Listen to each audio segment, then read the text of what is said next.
This video shout out goes to ChippyXD. If you want to be in the next video shout out, please make sure to subscribe and maybe leave a comment to increase your chances of winning. Not only is Tesla building electric cars, but they're also building electric semi-trucks and electric truck. Now Tesla's trying to pull off a lot of things in 2019. We're going to go over a few real quick.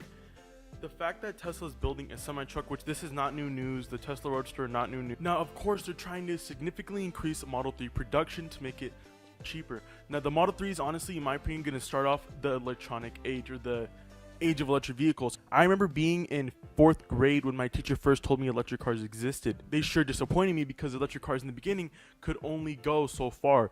She said you would have to, from like our school to LA, you would have to go to LA, charge there, and then maybe you'd be able to make it back, which really disappointed me. I was like, oh, there's no point in having Tesla Model 3 productions are going to go up to 7,000 cars a week. Model 3s are in high demand because not only the most affordable Tesla cars, they are one of the most efficient and the newest Tesla.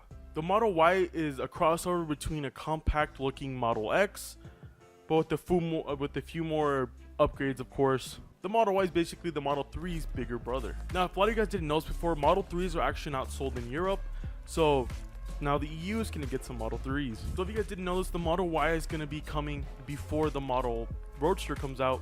140,000 units sold on the Model 3, which made it the luxury car of 2018, or the premium car. I wouldn't even call it a luxury car because it is meant for basic average consumers. Remember, this car does start at $35,000.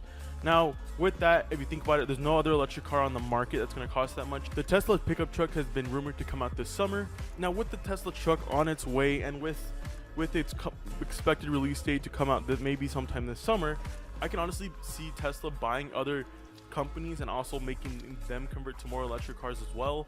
I can honestly easily see within the next 5 years Tesla being one of the main manufacturers of cars on this planet. Hopefully Tesla can make all those Model 3s and also produce the truck and the Roadster in time and create the gigawatt factory. Hey guys, currently 3:50 AM editing this video, and I realized I didn't really do a outro at all, pretty much. So I just want to make this quick little outro. I just want to make this video on how passionate I was about Tesla and Elon Musk and everything he's done for the company, and how well it's advancing with the new factory and the new car and the increased production value of the Model 3s. And yeah, I'm finishing this video and I'm gonna go to bed. Please make sure to subscribe and leave any comments on anything that I missed or you would like me to mention in the next video. Thank you.